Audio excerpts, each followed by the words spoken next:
हम सब जिनका इंतजार कर रहे थे पूज्य महाराज श्री हम सब के मध्य विराज चुके हैं। जब तक आप सब लोगों से अनुरोध रहेगा कि आप अपने अपने स्थान पर व्यवस्थित हो जाएं।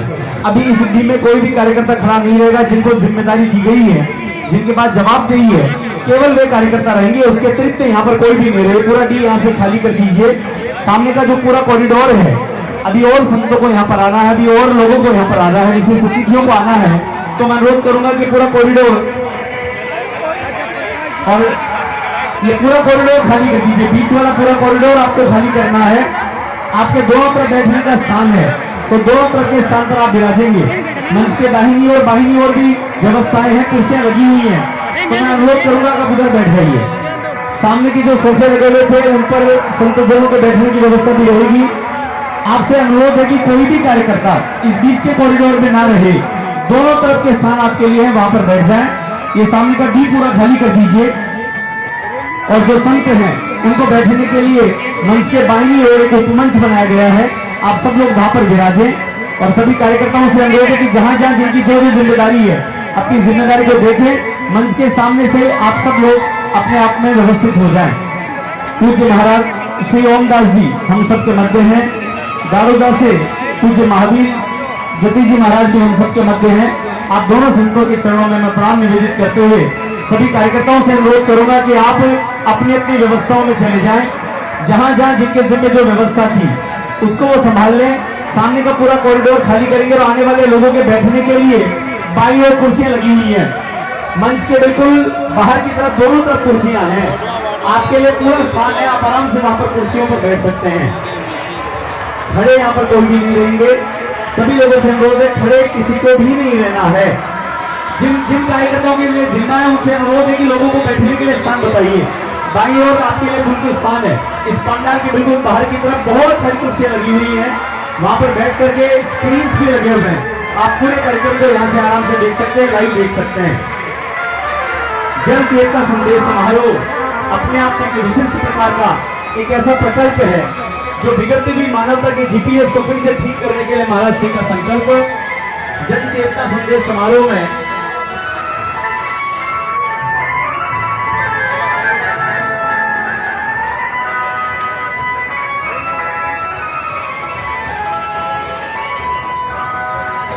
जिन जिन संतों को उपमंच की ओर कार्यकर्ता लेकर के आ रहे हैं, मैं अनुरोध करूंगा कि पूज्य संतों को बैठने के लिए उनका स्थान नियत करें।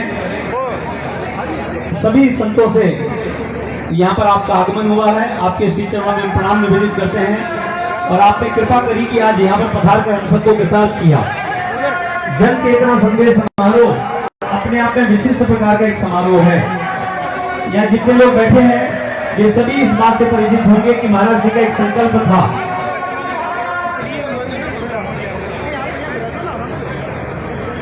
एक मैं अनुरोध करूंगा कि जो कार्यकर्ता यहाँ पर फोटोग्राफ वगैरह ले रहे हैं और उसकी वजह से डी की पूरी व्यवस्था बिगड़ी हुई है, मैं आपसे अनुरोध करूंगा, अनुरोध है, हमारा कार्यक्रम है और उसका अनुशासन मानना हम सबकी जिम्मेदारी है।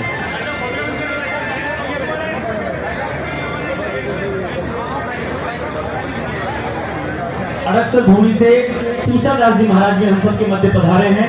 आपका भी बहुत बहुत स्वागत, बहुत बहुत अभिनंदन। पूज्य पूषादास जी महाराज का भी यहाँ पर आगमन हो रहा है। और मैं अब कार्यकर्ताओं से अनुरोध करूंगा कि अब हमारा कार्यक्रम प्रारंभ होगा और बिना किसी व्यवस्था के हम सबको अपना अपना स्थान ग्रहण करना है।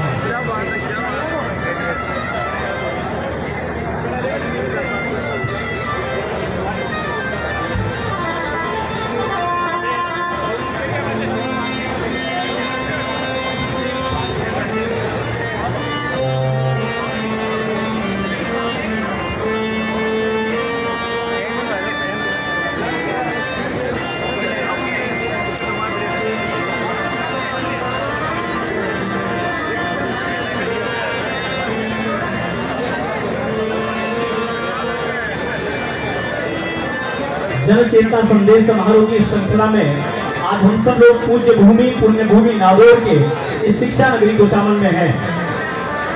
और जब जब सामाजिक व्यवस्थाएं बिगड़ती हैं तो उसका जिम्मा संत लेते हैं।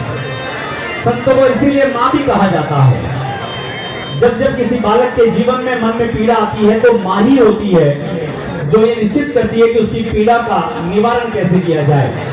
ये जो पूरा समाज है वो संतों के लिए अपना परिवार है। अपने परिवार का विस्तार दे देना ही संतत्व की परिभाषा होती है। निजी जीवन सबका अपने आप में होता है, लेकिन उसको पूरे पारिवारिक रूप से पूरे समाज को ही अपना परिवार मान लेना, ये संतत्व की सबसे बड़ी परिभाषा है। और संत सदैव ये प्रयास करते हैं कि समाज में आई हुई विसंगतियों को दूर किया जाए। यहाँ पर अनेक महनीय लोगों का आगमन हो रहा है, यहाँ पर अनेक लोग पधारने वाले हैं। समाज के प्रत्येक क्षेत्र से जुड़े हुए लोग हैं, चाहे वे राजनीति के हों, समाज जीवन के हों, उद्योग के हों, शिक्षा के हों, लेकिन उन सब में भारत की आत्मा जिसे कहा जा सकता है वो अध्यात्म है। और अध्यात्म के प्रणेताओं के रूप में आज यहाँ पर अनेक संतों का आगमन हुआ है। ऐसा कहते हैं कि वो धरा धन्य हो जाती है जहाँ पर कोई एक संत पहुंचे, लेकिन आज के इस जन चेतना संदेश समारोह में अनेक संतों का आगमन हुआ है। हम सब जानते हैं कि सांगलिया धूनी खीमादास जी महाराज शिक्षा के लिए समर्पित थे। आज भी जब यहाँ पर कोई व्यक्ति निजी शिक्षा के बारे में, कॉलेज के बारे में सोचता तक नहीं था, केवल सरकारों के कंधे पर जिसकी जवाबदेही और जिम्मेदारियां हुआ करती थी, उस समय सागरपति महाराज ने संकल्प लिया कि यहाँ पर बच्चों की शिक्षा की व्यवस्था सुनिश्चित हो। वहां पर कॉलेज भी बना, वहां पर बच्चों के शिक्षण की व्यवस्थाएं भी हुई। और आज भी सांगलिया धूनी इस बात के लिए जानी जाती है कि जब जब समाज की व्यवस्था विध्वंस होने की ओर बढ़ती है, हमारे चिंतन में दूषितता आती है, हम उसको ठीक करते हैं। मैं एक अनुरोध और करूंगा कि जो लोग मीडिया के लोग हैं उनको तो रहने दीजिए, अन्यथा बाकी सब लोग एक बार थोड़ा सा बाहर चले जाएं। हमारे फोटो में आने वाली केवल कुछ, मैं अनुरोध करूंगा कि जितने लोग यहाँ पर खड़े हैं उनसे अनुरोध है बाहर चले जाइए। मीडिया के अलावा कोई भी लोग, अधिकतर मीडिया के अलावा बाकी से लोगों से अनुरोध है आप अपने स्थान पर बैठ करके भी जूम के माध्यम से भी थोड़ा सा जूम करके कैमरा को ले सकते हैं, व्यवस्थाओं को बना लीजिए। यदि हम व्यवस्था नहीं बना पाएंगे तो फिर हमारा अपना कार्यक्रम है, और उसके लिए आवश्यक है कि जिन जिन कार्यकर्ताओं की जिम्मे जो जिम्मेदारी थी वही रहे। सामने का कॉरिडोर पूरा खाली चाहिए, ये पूरा कॉरिडोर खाली रखिए, क्योंकि अन्य संतों के भी आने की व्यवस्था हो। और मंच के इस डी में बिल्कुल ना आए, दोनों तरफ से आने वाले कार्यकर्ता उनको इंगित करें। जिन कार्यकर्ताओं की जवाबदेही इस डी क्षेत्र में थी, मैं उनसे फिर अनुरोध करूंगा कि आप सब लोग व्यवस्था बनाते हुए यहाँ पर अधिकृत व्यक्तियों के अलावा किसी को ना रखें।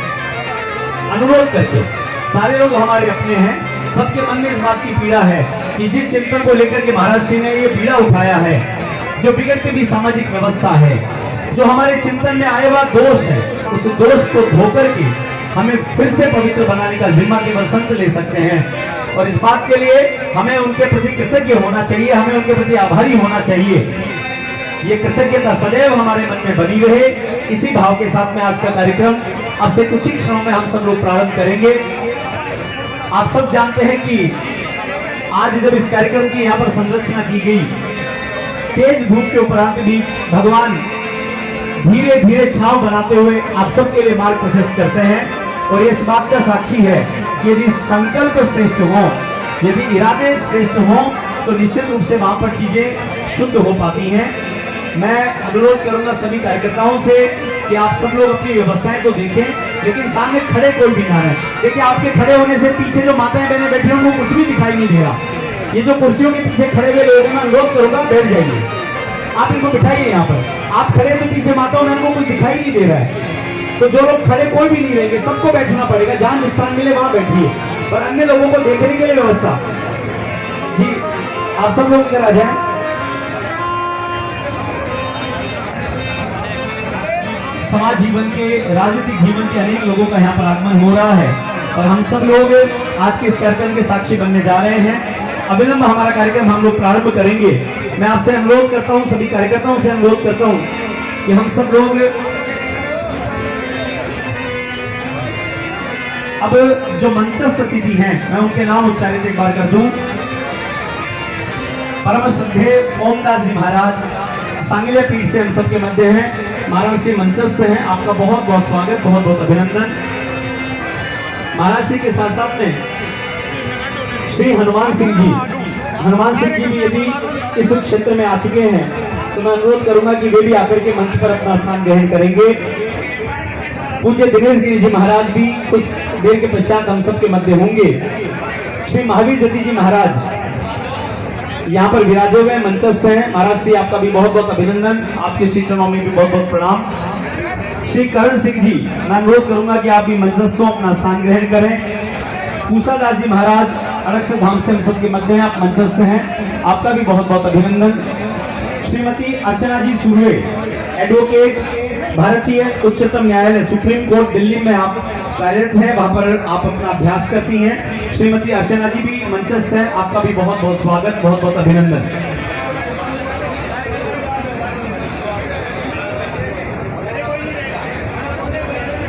पीछे जो भी कार्यकर्ता खड़े हैं या इस कॉरिडोर में जो कार्यकर्ता खड़े हैं, मैं अनुरोध करूंगा कि इस पंडाल के दोनों तरफ आपके लिए बैठने की व्यवस्थाएं सुनिश्चित हैं, आप वहां पर अपना स्थान ग्रहण कीजिए। ये कोई सामान्य कार्यक्रम या किसी राजनीतिक विचारधारा से प्रेरित कोई कार्यक्रम नहीं है, ये उस चिंतन का कार्यक्रम है, ये उस पीड़ा का कार्यक्रम है जब संतों के सामने बदलती हुई सामाजिक परिस्थितियां इस भांति से खड़ी हो जाती हैं कि जिस श्रेष्ठ समाज की संकल्पना लेकर के वो अपना जीवन समाज को समर्पित करते हैं, वो कहीं धुंधलके में जाता हुआ दिखाई देता है। तब एक संकल्प, सदैव कहा जाता है कि श्रेष्ठताओं का जन्म पीड़ाओं से होता है। आपके मन में यदि कोई पीड़ा विगलित होती है, आपके मन में कोई पीड़ा पनपती है, तो उसके माध्यम से समाधान खोजने का प्रयास सदैव बुद्धिजीवी लोग करते हैं। हम सब जानते हैं कि संत इस बात को सदैव अपनी जिम्मेदारी के रूप में लेते हैं कि समाज की, उनके चिंतन की, उनके सोचने की दिशा यदि भ्रमित होने लगे तो उसको ठीक ढंग से लाने का जिम्मा भी हमें लेना पड़ेगा। ये जन चेतना संदेश समारोह की जो श्रृंखला है, ये न सिर्फ पूरे राजस्थान में अपितु पूरे हिंदुस्तान में पहुंचे, और जहां जहां हमें लगता है कि हमारा चिंतन बिगड़ रहा है, इस राष्ट्र के प्रति हमारे भाव उस भांति से नहीं रह पा रहे जो आवश्यक है, तब इनके नेतृत्व में हम सब लोग ये चिंतन करें, ये मंथन करें, अपने निजी जीवन को भी श्रेष्ठ बनाएं। इस समाज को श्रेष्ठ बनाने वाले महामनाओं को अपनी जाति, अपनी धर्म, अपने वंश, अपने कुल, अपने संप्रदाय से बाहर निकाल करके इस बात के प्रति उनको सिद्ध करें कि जब कोई व्यक्ति बड़ा बनता है, वो समाज का बनता है, वो पूरे राष्ट्र का बनता है, किसी जाति धर्म का नहीं होता। और जब व्यक्ति बड़ा हो जाता है तो उसका निजी जीवन वैचारिक बन जाता है। श्रेष्ठ पुरुष विचार होते हैं, व्यक्ति नहीं। व्यक्ति की जाति हो सकती है लेकिन विचार की कोई जाति नहीं हो सकती।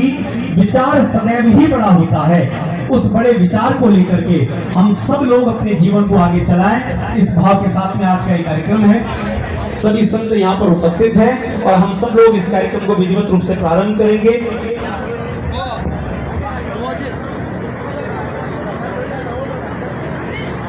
मंच पर बैठे हुए सभी अतिथियों से मैं अनुरोध करूंगा कि मंच के बिल्कुल बाईं ओर भारत माता, खीमादास जी महाराज और पूज्य बाबा साहब भीमराव अंबेडकर का चित्र है, और मैं अनुरोध करूंगा आपसे कि आप आकर के दीप प्रज्वलन करके इस कार्यक्रम का प्रारंभ करें। जो कार्यकर्ता वहां पर दीप प्रज्वलन के लिए इंगित किए गए हैं, वे अपने स्थान पर पहुंच जाएं, पास वाले कूलर को बंद कर दें और व्यवस्थाओं को दुरुस्त रखें। और मैं पूर्ण श्रद्धा के साथ मंच पर विराजे सभी संतों से, सभी विशिष्ट अतिथियों से अनुरोध करूंगा कि वे आए, दीप प्रज्वलन करके इस कार्यक्रम को प्रारंभ करें। दीपक इस बात का प्रमाण भी है कि व्यक्तित्व छोटा हो या बड़ा, उसकी प्रखरता अपने आप में मायने रखती है।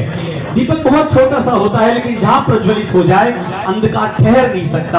आप लोगों से अनुरोध है कि यहाँ पर भारत माता के सम्मुख दीप प्रज्वलन करके कार्यक्रम का हम लोग प्रारंभ कर रहे हैं। आप सभी अपने अपने स्थान पर बैठे बैठे इसमें सम्मिलित हों।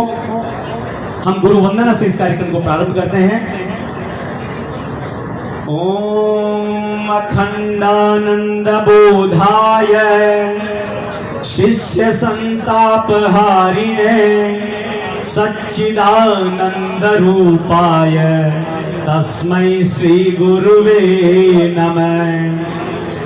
लक्ष्मीरमेधा धरा पुष्टि गौरी तुष्टि प्रभाधृति एताभिपाहि तनुभिः अष्टार्भिर्मां सरस्वती।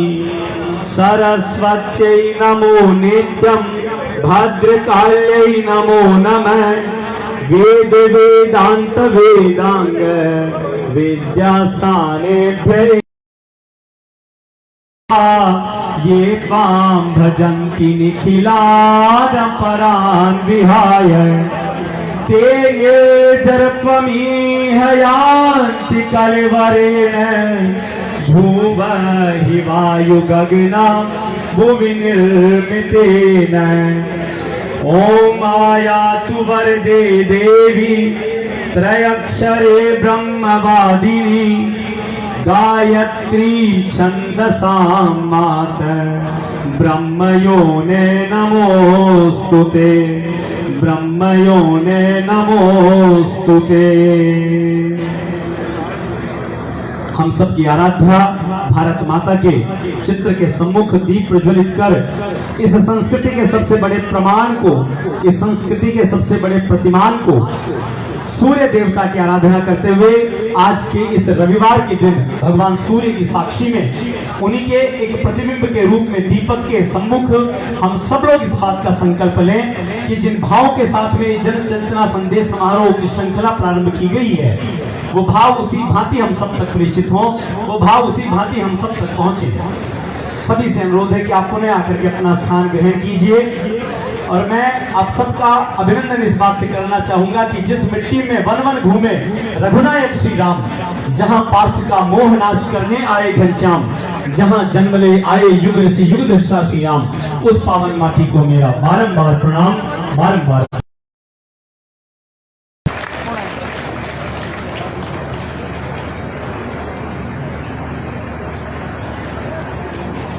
आप सभी लोगों से भी, मीडिया बंधुओं से अनुरोध है कि आप अपना स्थान ग्रहण करिए, क्योंकि आज का ये मंच, आज का ये पंडाल बहुत गौरवमयी है, क्योंकि न सिर्फ मंचस्थ अपितु मंच के सामने बैठे हुए लोग भी समाज जीवन के ऐसे विशिष्ट लोग हैं जिन्होंने शिक्षा के क्षेत्र में, राजनीति के क्षेत्र में अपने अपने व्यक्तित्व से हम सबको बड़ा बनाया है।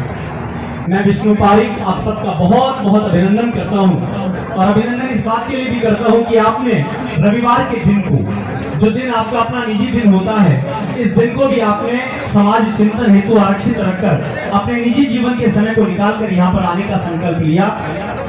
सामान्यतः इस भांति के कार्यक्रम कम देखने को आते हैं कि जहाँ संत उपस्थित हों। मुझे ये आदेश दिया गया है महाराष्ट्र की ओर से कि आज के इस कार्यक्रम की प्रस्तावना, इसकी भूमिका आप सबके सम्मुख रखी जा सके।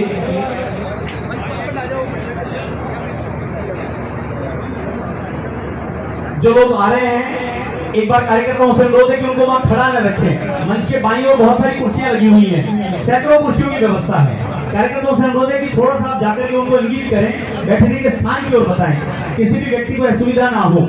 मैंने कहा ना कि जो लोग अपना समय निकाल करके सामाजिक चिंतन हेतु यहाँ पर उपस्थित हैं, हमें उनके प्रति कृतज्ञता व्यक्त करनी चाहिए और उनके बैठने की समुचित व्यवस्था हम सुनिश्चित करें। ऑलरेडी यहाँ पर व्यवस्था है, कार्यकर्ताओं को केवल वहां पर उनको ले जाकर के बिठाना भर है। आप सब लोग अब कुछ देर के लिए व्यवस्थित यहाँ पर इस डी में वही लोग बैठे या वही लोग खड़े रहे जिनको यहाँ पर खड़े होने के लिए आपको नियत किया गया था। ये कार्यक्रम क्या है, इसकी भूमिका क्या है, इसकी प्रस्तावना पर हम कुछ देर के लिए मंथन करेंगे। ये देश दो भागों में बांटा जा सकता है। एक भाग आजादी के पूर्व का है, एक भाग आजादी के पश्चात का है। हम सब जानते हैं कि भारत एक ऐसी संस्कृति है जिसका ना आदि है ना अंत है, और भारत का अर्थ होता है कि यहाँ रहने वाले लोगों द्वारा सदैव प्रकाश की खोज में स्वयं को रत रखना, प्रकाश की खोज में लगे रहना, यही भारत होना है। प्रत्येक व्यक्ति अपने निजी जीवन में हर दिन अपने आप को श्रेष्ठ बनाने के लिए आगे बढ़ता है। यदि हम सनातन संस्कृति से लेकर अब तक की पूरी विकास यात्रा को देखें तो भारत एक औपनिवेशिक स्वतंत्रता के पश्चात 1947 में आजाद होता है, और इस आजादी के पश्चात एक बड़ी संविधान सभा बनाई जाती है। एक गणतंत्र के रूप में हम लोग जिए कैसे, इसके लिए मंथन प्रारंभ होता है। देश के तात्कालिक समय के महान लोगों को, बड़े लोगों को, विद्वत लोगों को इकट्ठा करके और फिर एक संविधान सभा बनाई जाती है। उस संविधान सभा के अध्यक्ष के रूप में, उसके मुखिया के रूप में तात्कालिक समय के एक बड़े व्यक्ति को ये जिम्मा सौंपा जाता है कि लगभग एक लंबी स्वतंत्रता के पश्चात आजाद हुए इस देश को गणतंत्र के रूप में जिया कैसे जाना चाहिए, इसके कुछ नियम, इसके कुछ सिद्धांत गढ़े जाएं। वो नेतृत्व प्रदान करने वाले बाबा साहब भीमराव अंबेडकर थे। हम में से बहुत सारे लोग बाबा साहब को केवल इस बात के लिए जानते हैं कि वे भारत रत्न हैं। हम लोग इस बात के लिए भी जानते हैं कि संविधान सभा के वो अध्यक्ष रहे। हम इस बात के लिए भी जानते हैं कि दुनिया का सबसे बड़ा संविधान उन्होंने रचा। लेकिन उनको जानने से पूर्व उनके साथ एक अन्याय सदैव से हुआ कि हमने उनके मौलिक स्वरूप को पढ़कर के उनके जीवन की निकलने वाली प्रेरणाओं को तिरोहित कर दिया। आप कल्पना करिए कि उस समय की कितनी विपरीत सामाजिक परिस्थितियां थी। उसमें एक छोटी सी महार जाति में एक बालक का जन्म होता है। परिवार में बहुत सारे भाई बहन थे, पढ़ने लिखने की व्यवस्था नहीं थी, लेकिन तात्कालिक बड़ौदा के महाराज की दी हुई और उस समय अपने पुरुषार्थ से अर्जित की हुई स्कॉलरशिप को लेकर के वो बालक अपनी प्रारंभिक शिक्षा पूरी करता है। अपनी बड़ी शिक्षा के लिए दुनिया के बड़े संस्थानों में पहुंचता है, चाहे वो लंदन की बात हो, चाहे वो अमेरिका की बात हो, वहां से बड़ी बड़ी डिग्रियां लेता है और उस समय के सबसे ज्यादा पढ़े लिखे पॉलिटिशियंस में शामिल होता है। लेकिन भीमराव अंबेडकर होने का मतलब केवल एक डिग्रीधारी, एक पढ़ा हुआ, एक बौद्धिक व्यक्ति मात्र नहीं है।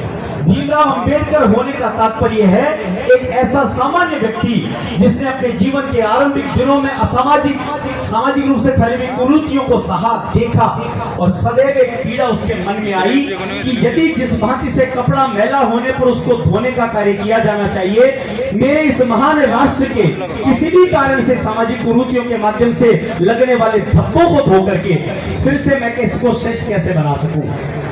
अंबेडकर होने का मतलब है विपरीत सामाजिक परिस्थितियों का रोना ना रोते हुए भी अपने संकल्पों के माध्यम से सिद्धियों को प्राप्त करना। अंबेडकर होने का मतलब है अपने लिए निजी जीवन से बढ़कर इस राष्ट्र को मानना। शायद बहुत कम लोग जानते होंगे, कानून के लोग जानते इस बात को, कि उस समय रचे गए संविधान के कुछ प्रारूप ऐसे हैं जो इस भारत के वर्तमान के अनेक कलंकों को धोने के लिए तात्कालिक समय में बाबा साहब भीमराव अंबेडकर ने उनको सृजित किया। महिलाओं को यदि समानता के अधिकार देने की बात करें तो वर्तमान में 1947 से लेकर अब तक यदि किसी ने सबसे ज्यादा प्रावधान महिलाओं के लिए किए, चाहे वो मातृत्व अवकाश की बात करें, चाहे उनकी समानता की बात करें। और एक बात और, जो लोग बाबा साहब भीमराव अंबेडकर के प्रतिनिधि बनकर सामाजिक रूप से प्रतिनिधित्व की बात करते हैं, एक बात अवश्य सुनिए, बाबा साहब भीमराव अंबेडकर का मतलब है निजी जीवन को साधना और मांझना। बाबा साहब भीमराव अंबेडकर माताओं से कहा करते थे कि अपने बच्चों को मांस से दूर रखिए, अपने बच्चों को शराब से दूर रखिए, अपने बच्चों को स्वच्छ रखिए, आप भी स्वच्छ बनिए, क्योंकि यदि वो दीपक की भांति जल नहीं पाएंगे तो समाज को आलोकित और प्रकाशित कर नहीं पाएंगे।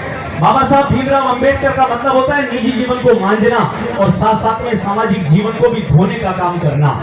उन्हीं बाबा साहब भीमराव अंबेडकर की चेतना वर्तमान समय में इस भारत को आलोकित भी करती है और तात्कालिक समय से निकले हुए अनेक महापुरुषों के माध्यम से ये राष्ट्र बड़ा बनता है। इस राष्ट्र को बड़ा बनाने में अनेक लोगों ने सहयोग किया। एक क्रांतिकारी थे रामप्रसाद बिस्मिल, उनको सुबह 7 बजे फांसी होने वाली थी। कवि थे, लिखते थे, रात को एक कविता अपनी माँ के नाम से लिखी और उस कविता की चंद पंक्तियों के माध्यम से आप समझ जाएंगे कि फांसी के फंदे पर झूलने के कुछ घंटों पहले भी इस राष्ट्र को जीने वाले लोगों के भाव क्या थे। रामप्रसाद बिस्मिल ने वो कविता लिखी, उनके मृत्यु के 20 वर्ष के पश्चात वो सामने आई। अच्छा है कि वर्तमान की राजनीतिक व्यवस्था नहीं है, अन्यथा शायद वो कविता किसी के सामने आ ही नहीं पाती। उन्होंने लिखा, न चाहूं मान दुनिया से, न चाहूं स्वर्ग को जाना, मुझे वर दे यही माता, रहूं भारत का दीवाना। एक माँ सोचती कि उसका बेटा बहू लाएगा, एक माँ सोचती कि उसका बेटा उसके पैर दबाएगा, लेकिन बेटे के सामने जब अपनी जन्म देने वाली माँ से बढ़कर भारत माँ की पीड़ा उसको विगलित करती हो तो उसके लिए फांसी का फंदा एक विकल्प उस समय हुआ करता था।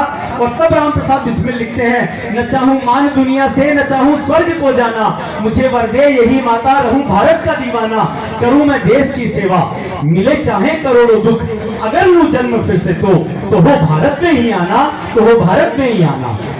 फांसी के फंदे पर झूलते ऐसे क्रांतिकारियों को, अपनी सामाजिक कुरीतियों से लड़ते हुए महार जाति के छोटे से बालक भीमराव अंबेडकर को इस राष्ट्र को बड़ा बनाने के लिए अपने पूरे जीवन का त्याग तिल तिल करके देने वाले संतों को, और तपती दोपहरी में रेगिस्तान की 50 डिग्री सेल्सियस की गर्मी हो या हार गला देने वाली -40 डिग्री की बर्फ हो, वहां पर भी स्वयं को इस भारत का बेटा मान करके हमारी सुरक्षा में खड़े हुए शहीदों को, शायद ऐसा भारत कभी नहीं चाहिए था जब भारत के बेटे और बेटियां आपस में एक दूसरे के साथ विद्वेष करने लगे, इस भारत से अपनी जाति को स्वयं को बड़ा मानने लगे।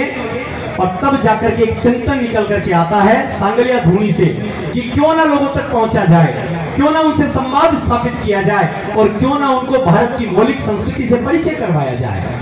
ये भारत ऐसा नहीं था जब हम अपनी जाति के बारे में सोचें, ये भारत ऐसा भी नहीं था कि जब हम अपने धर्म के बारे में सोचें, ये भारत ऐसा भी नहीं था जब हम अपने निजी सुखों के बारे में सोचें। इस देश के आराध्य भगवान शिव को पूजने वाले लोग ये भूल जाते हैं कि समुद्र मंथन के पश्चात निकले हुए विष को अपने गले में धारण करना शिव होता है। गांजे और भांग को अपने शरीर में पहुंचा करके शिव भक्त बनना शिव नहीं हो सकता। इस पूरी समाज की पीड़ा को स्वयं को अनुभव करना शिव होना होता है। इन माओं के प्रति मुझे बहुत बड़ा आश्चर्य होता है जब आप अपनी माओं को बहुत सारी सामाजिक धार्मिक आध्यात्मिक क्रियाओं से दूर रखते हैं। मैं आज भी मानता हूं कि यहाँ पर इस मंच पर 3 संत बैठे हैं। हमारा कोई सामर्थ्य नहीं है कि इनके सम्मुख कुछ भी बोले, या हम बोलते भी हैं तो उसमें जो गलत बातें वो हमारी है, जो श्रेष्ठ बातें वो संतों की प्रेरणा है। लेकिन इन संतों को भी आकर के यहाँ पर एक चिंतन करने के लिए एक कोख चाहिए थी जिससे वो जन्म ले सके। वो माए हैं, उनका सम्मान ये राष्ट्र ना कर पाए,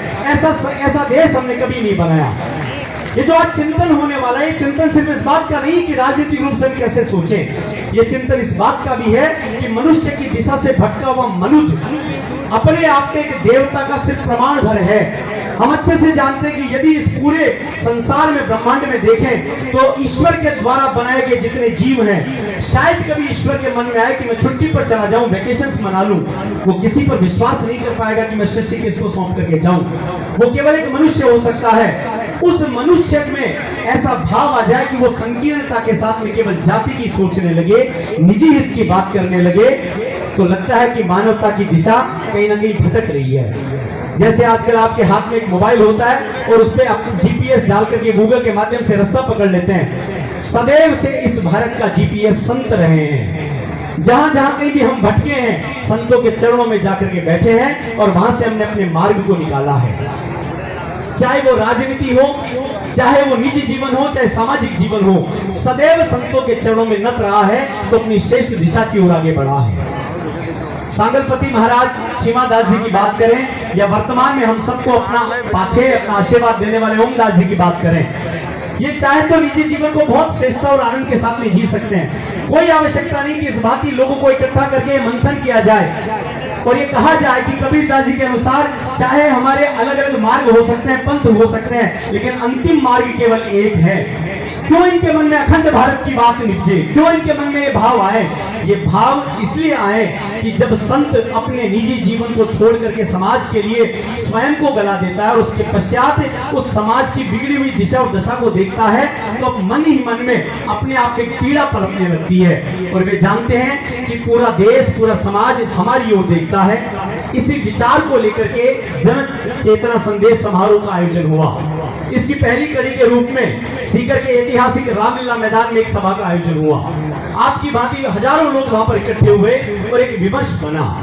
समाज में कुरीतियां तब पनपने लगती है जब आपस का संवाद समाप्त हो जाता है, विमर्श बंद हो जाता है। यहाँ पर विमर्श की ही बात होगी।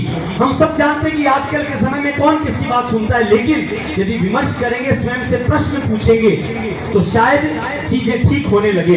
दूसरी कड़ी के रूप में हम सब लोग झुंझुनू पहुंचे और झुंझुनू के बंदे का बालाजी प्रांगण में एक बड़ा आयोजन हुआ। उस दिन प्रकृति विपरीत हुई लेकिन लोग डटे रहे। मतलब लोगों के मन में पीड़ा तो है, लेकिन उस पीड़ा को एड्रेस कौन करे, उस पीड़ा को संवाद कौन दे? आज ये संवाद नागौर में पहुंचा है और मैं तो महाराज से सदैव ये प्रार्थना करूंगा कि जो संकल्प आपने लेकर के इस यात्रा को प्रारंभ किया है, ये यात्रा हिंदुस्तान के प्रत्येक कोने तक जाए। क्योंकि वर्तमान में जिस भांति का निराशा का, जिस भांति का अविश्वास का कुहासा देश में है, शायद आप संत लोग ही हैं जो थोड़े से उजियारे के रूप में रोशनदान नजर आते हैं। वहां से आने वाली रोशनी हम सबको ठीक करे। ऐसा कहा जाता है कि औरों के हित जो जीता है, औरों के हित जो मरता है, उसका हर आंसू रामायण प्रत्येक कर्म ही जीता है। यहाँ पर भागवत की कथा नहीं है, यहाँ पर रामायण की कथा भी नहीं है, लेकिन सामने बैठे हुए लोगों को आज संतों के माध्यम से मिलने वाले जो संवाद प्रवचन, इनका पाठ्य है, वो किसी रामायण की पंक्ति से कम भी नहीं होगा, महाभारत के किसी सूत्र से कम भी नहीं होगा।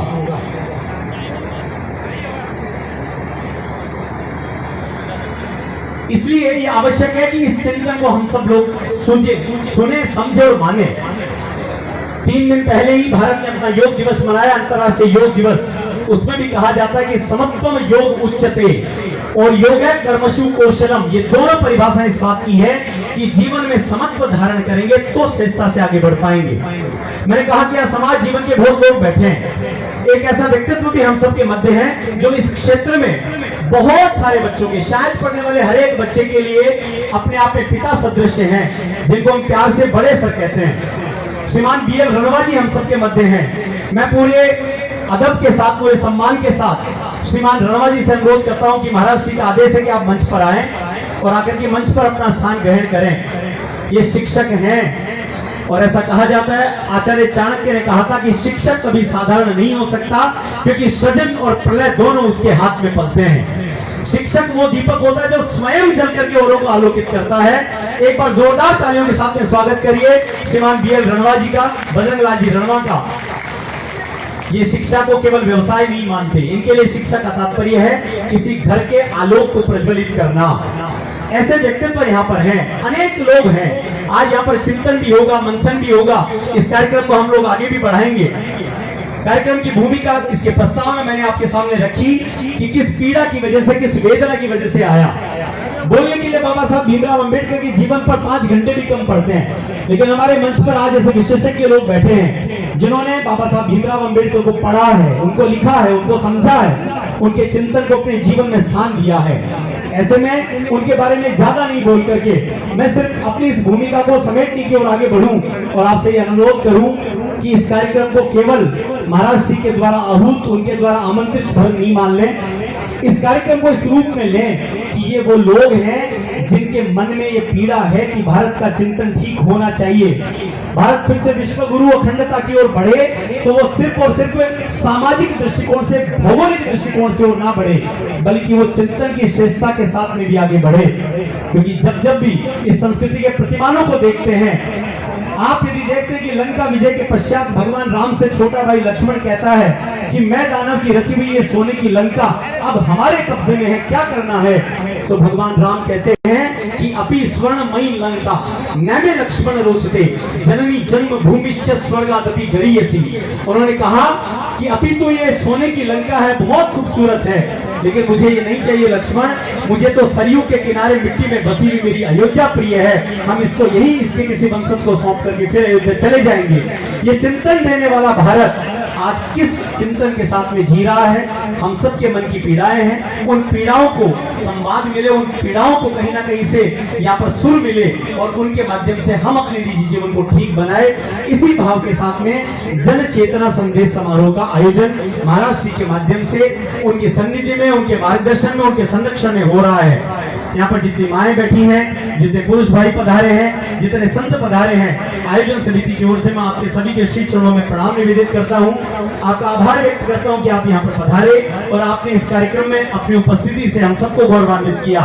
आपने इस बात को सिद्ध किया है कि राजस्थान की धरती केवल शौर्य की धरती शारीरिक रूप से नहीं है, बौद्धिक रूप से भी जब मंथन होंगे, यहाँ से जो विष निकलेगा उसको पीने के लिए हम सब भी तैयार होंगे। इसी भाव के साथ में मैं अपने शब्दों को विराम दूंगा और मैं आमंत्रण दूंगा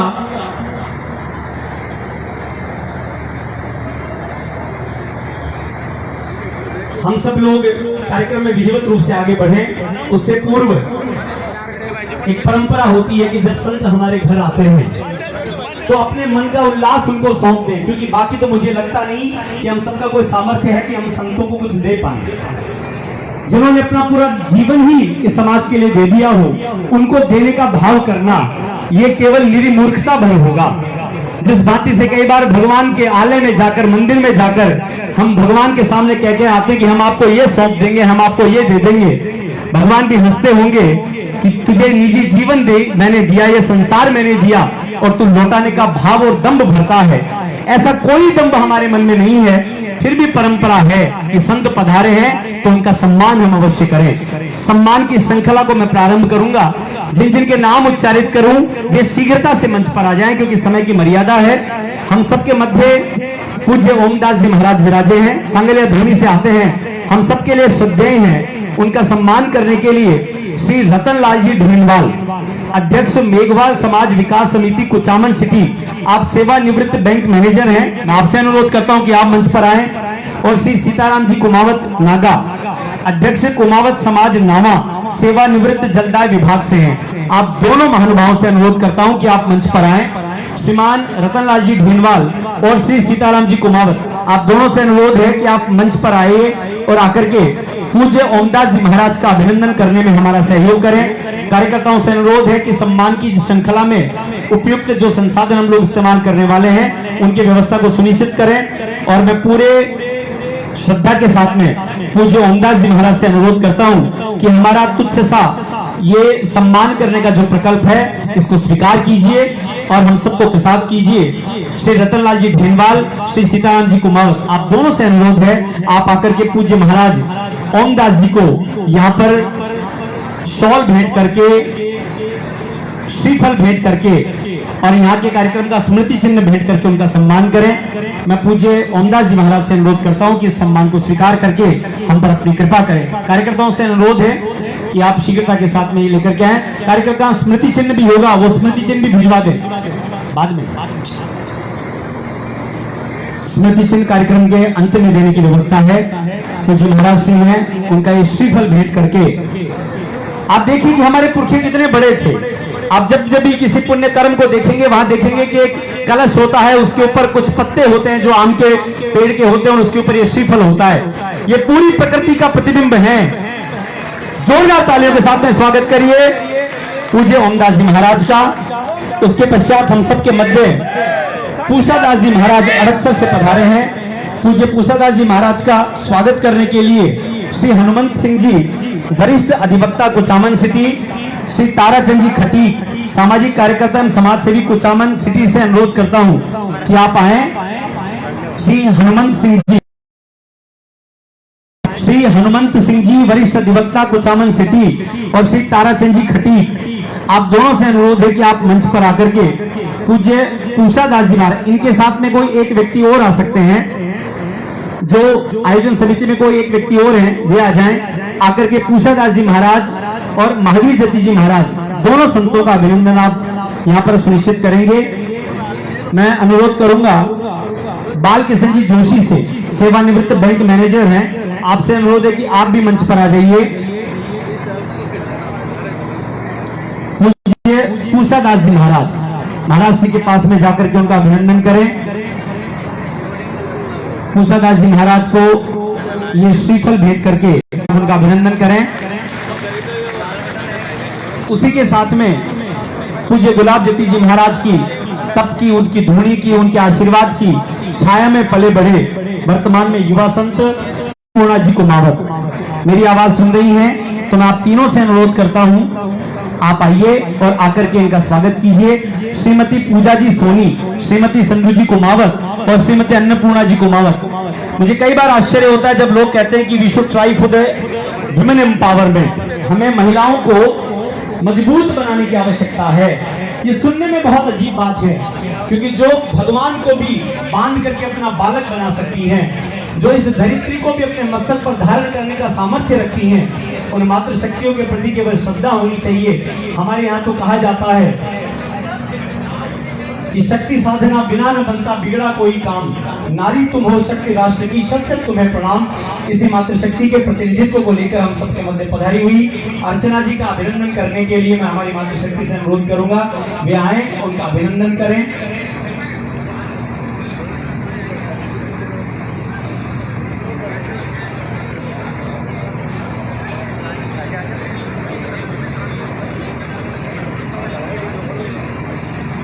अब मैं हम सबके मध्य मंच पर बैठे हैं एक और ऐसे व्यक्ति जिनको जब से कार्यक्रम की श्रृंखला प्रारंभ हुई है मैं अनवरत रूप से उनके संपर्क में हूं। परिचय तो बहुत बड़ा है। भारत सरकार के गृह मंत्रालय में चाहे कार्य करने की बात हो, चाहे एक सामाजिक कार्यकर्ता बनकर के और महाराज के कार्यक्रमों में हनुमान की भूमिका निभाने की बात हो, ये बड़ी भूमिका होती है। भगवान हनुमान एक ऐसे व्यक्ति थे जिन्होंने अपने कर्म से अपने आप को श्रेष्ठ बनाया।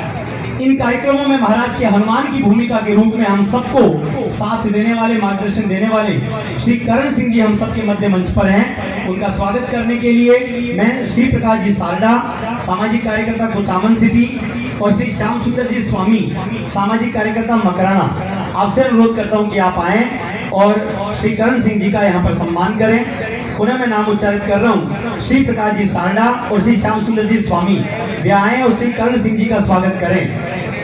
कार्यकर्ता ऐसा ही होना चाहिए कि जो अपने लक्ष्य पर ध्यान रखे, आने वाली आपदाओं से उलझे ना।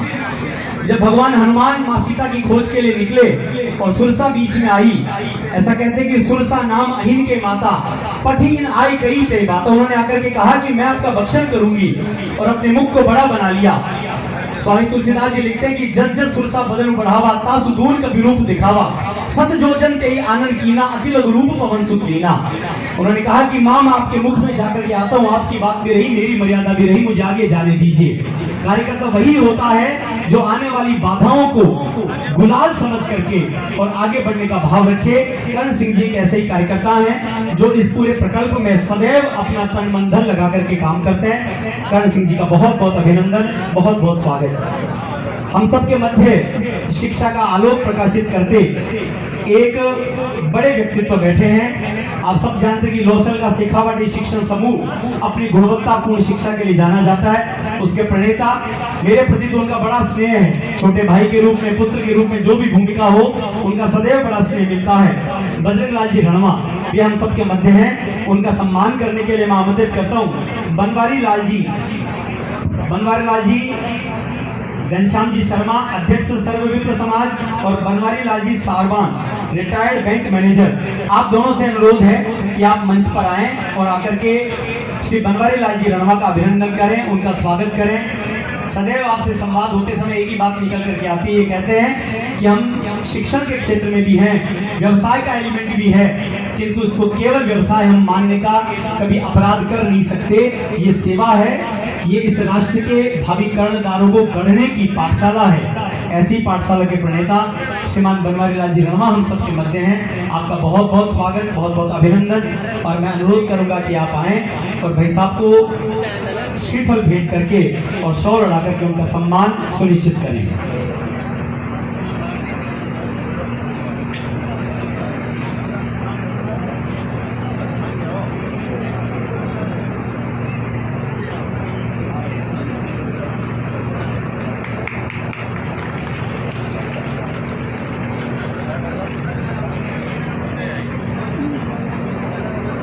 अब मैं कार्यक्रम को आगे की ओर बढ़ाते हुए कार्यक्रम में अब हम लोग आगे की ओर बढ़ेंगे और आज के कार्यक्रम में हम सबके मध्य बैठे हुए श्री करण सिंह जी भाई साहब से अनुरोध करता हूं कि वे आए, आकर के अपना उद्बोधन हम सबके सम्मुख रखें। इस कार्यक्रम की भूमिका, इसकी प्रस्तावना और इस कार्यक्रम की मौलिक आवश्यकता क्या है, इस पर प्रकाश डालें। करण सिंह जी भाई साहब।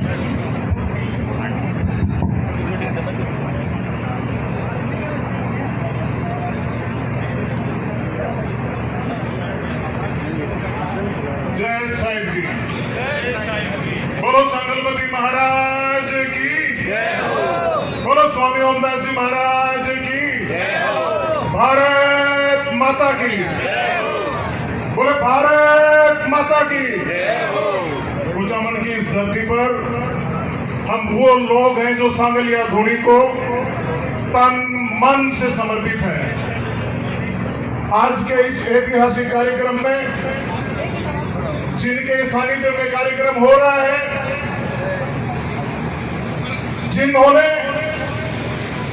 इस समाज को बदल देने वाले एक सोच को जन्म दिया,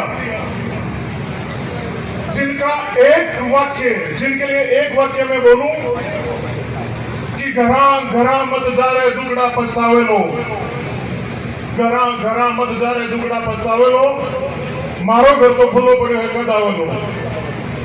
ऐसे स्वामी ओमदास जी महाराज सांगलिया धूणी के परम पीठाधीश्वर, जिन्होंने मेरे जैसे सड़क के कंकर को संकर बनाने तक का जिम्मा लिया है, ऐसे परम पूजनीय मेरे लिए साक्षात भगवान के सादर श्री चरणों में आप सबकी तरफ से मैं चरण वंदन करता हूं। सम्मानित मंच, उपस्थित मातृशक्ति, पिता तुल्य प्रबुद्धजन, बाबा साहेब और राष्ट्र प्रेम को मानने वाले सभी युवा साथियों को जय भीम और जय साहिब की। साथियों, ये कार्यक्रम साधारण कार्यक्रम नहीं है। इससे हमारे साथ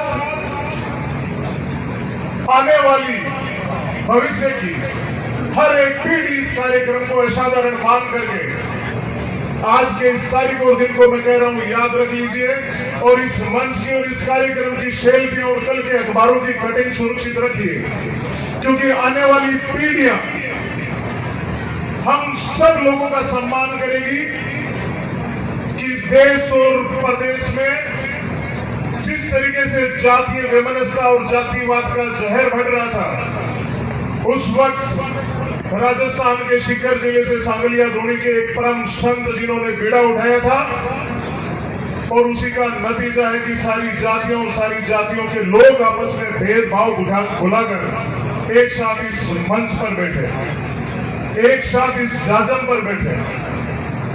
याद रखिए साथियों, ये 25 जून 2023 और ये खुचामन शहर और ये स्थान हम सब आने वाली पीढ़ियों को बहुत कुछ देकर जाएंगे। एक बात मैं आपसे आज और कहना चाहता हूं, मैं एक साधारण सी पृष्ठभूमि में पैदा हुआ और बिल्कुल रिजेक्टेड श्रेणी का जो लड़का होता है उसमें से मैं एक था। जब से महाराज श्री की कृपा, सांगलिया धोनी की कृपा हुई, महाराज श्री के एक एक आदेश को अपने जीवन का संविधान मानकर हम उनके साथ जुड़े हैं। ये कार्यक्रम जन चेतना संदेश समारोह जो शुरू हुआ था, उसके पीछे महाराज जी की एक बहुत बड़ी इस समाज की दुखती रग को पकड़ करके इस कार्यक्रम की शुरुआत इन्होंने करी थी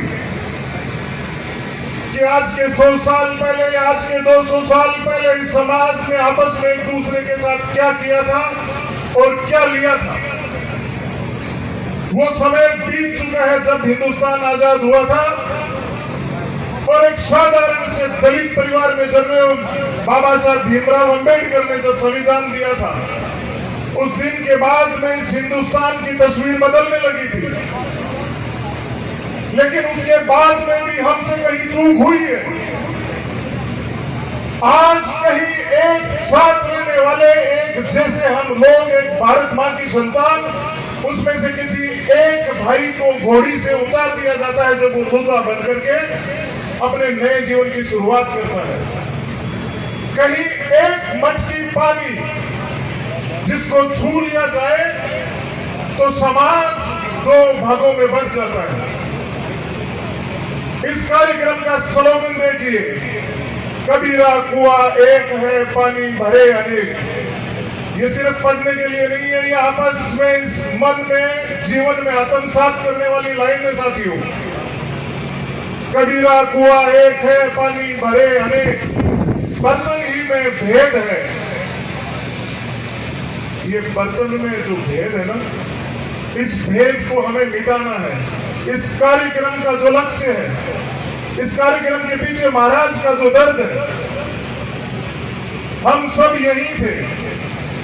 उसके बाद में हम लोगों ने शुरुआत नहीं की, या शुरुआत की तो कहीं न कहीं हम किसी तरीके से प्रभावित होते गए। याद रखिए, अपराध करने वाले की कोई जाति नहीं होती। घोड़ी से किसी ने उतार दिया, किसी ने पानी की मटकी के बदले, या आज भी मुझे वो बंदा याद है, वो साथी याद है जिसने सिर्फ मूछ रखने के नाम पर अपना जीवन बलिदान करना पड़ा था। क्या ये हमेशा इस हिंदुस्तान में आगे भी हमें करते रहना है? अगर इस जीवन में, याद रखिए, बातें बहुत है, बाबा साहब को जानने वाले यहाँ बहुत अच्छे वक्ता बैठे हैं। बीएल सर जिनके साथ हमने शिक्षा, जिनके चरणों में बैठ करके हमने शिक्षा शुरुआत करी थी, वो हमारे परम श्रद्धेय गुरुजन भी बैठे हैं। अर्चना जी सर्वे जैसी जो सुप्रीम कोर्ट की एडवोकेट है, वो भी बैठी है। और जिन्होंने मेरे जीवन में सांस ली, वो स्वामी ओमदास जी महाराज भी बैठे हैं, स्वामी पूजादास जी बैठे हैं, महावीर सती जी महाराज बैठे हैं। बहुत अच्छी बातें होगी। इस कार्यक्रम की जो मूल बात है वो मैं आप लोगों के साथ शेयर कर चुका हूं, शेयर कर रहा हूं और शेयर करता रहूंगा। एक अंग्रेजी में कहावत है, one day I will go and never come back again. एक दिन चले जाएंगे और लौट के नहीं आएंगे। ये सब सांसों का खेल है साथियों। मैं अजमेर से आ रहा हूं, मेरा नामकरण है, जब तक सांस चल रही है तब तक। जिस दिन सांस निकल जाएगी, आप ही लोग कहोगे डेड बॉडी कहां तक पहुंची है, किशनगढ़ पहुंच गई है, डेड बॉडी मंगलाना पहुंच गई है, डेड बॉडी कुचामन पहुंचने वाली है। 2 घंटे पहले सांस थी, मेरा नामकरण था। सांस निकलने के बाद में कुछ नहीं बचता है।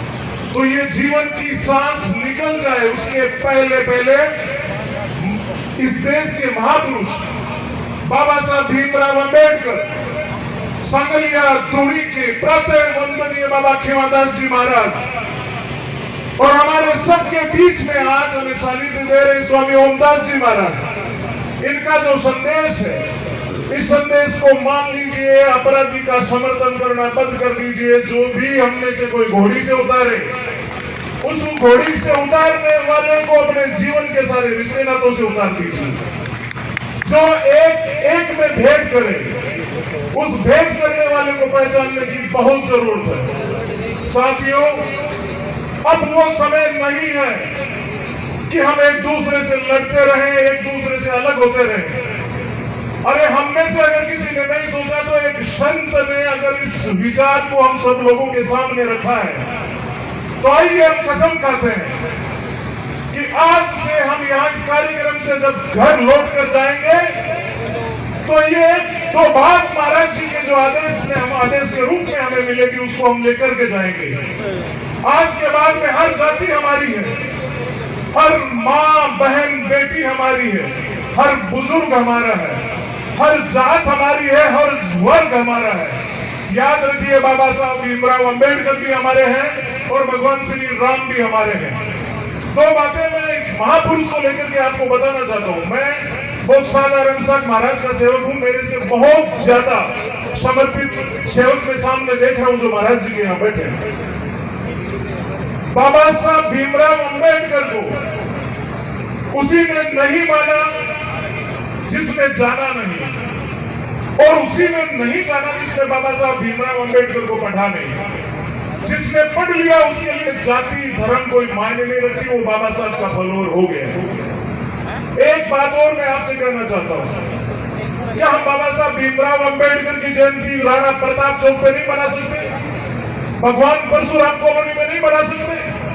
क्या हम भगवान परशुराम की जयंती, महाराजा सूरजमल की जयंती, वीर लोक देवता तेजाजी महाराज की जयंती, राणा प्रताप की जयंती, क्या हम बाबा साहब अंबेडकर की बस्तियों में नहीं बना सकते? एक बार शुरुआत करके देखिए। ये सोशल रिफॉर्म और ये सामाजिक बदलाव आपके दरवाजों के आसपास खड़ा मिलेगा। ये शिकायतें दूर हो जाएगी। ये समय है, इस समय हमें इस समय के ऊपर चेत जाना है। इस समय के ऊपर हमें इस महाराज श्री के आदेश को आत्मसात कर लेना है। साथियों, बोलने का मन बहुत ज्यादा है, समय काम करने का भी कम है और समय बोलने का भी कम है। मेरा आप सबसे हाथ जोड़कर निवेदन है, जितना ज्यादा हो सके अपने समाज के जो युवा साथी हैं, जो किसी भी तरीके से अपराध की दुनिया में जा रहे हैं, जो नशे की दुनिया में जा रहे हैं, उनको बचा लीजिए। जितना ज्यादा हो सके हमारे समाज का ये समर्थन, ये हमारे समाज के उपकार हमें आपस में मिलकर के करना ही होगा। एक बात और याद रखिए, इन बुजुर्गों को जो समाज की संपत्ति है, इस देश की संपत्ति है, इन बुजुर्गों को किसी भी तरीके से, चाहे वो किसी भी जाति से हो, किसी भी वर्ग से हो, उनको आज के बाद ये सौगंध खाएंगे कि अपमानित नहीं होना पड़ेगा। किसी भी युवा के लिए, किसी भी बहन बेटी माँ के लिए हमारे दिल में करुणा हो, हमारे मन में दया हो, तभी हम सर्वश्रेष्ठ हो सकते हैं। जाति हमारी चाहे कुछ भी हो, अगर हमारे मन में गरीब के लिए, कमजोर के लिए, दर्द भरे इंसान के लिए अगर हमारे मन में दया नहीं है, करुणा नहीं है, अपनापन नहीं है, तो हम ढेले के सर्वश्रेष्ठ जाति के हैं। तो ये सबसे मेरा हाथ जोड़ करके महाराज श्री के चरणों से मैं आपको ये एक बात जो आपको कही है, जो कहना चाह रहा हूं कि आज के बाद में हमारे बीच में किसी भी तरीके का मनमुटाव नहीं हो। ठीक है, हजारों सालों की जो बेड़ी थी वो कटते कटते कटेगी, लेकिन बाबा साहब अम्बेडकर जैसी महान शख्सियत ने हमें बहुत बड़ा सूत्र हाथ में दिया है। उस सूत्र को हम साथ करके महाराज श्री के चरणों में बैठ करके हम वो सारा काम कर सकते हैं जो हिंदुस्तान की राष्ट्रीय एकता और अखंडता के लिए सबसे ज्यादा जरूरी है। साथियों, बहुत शानदार समय है बहुत सही और बहुत ही अद्भुत काम करने का समय है।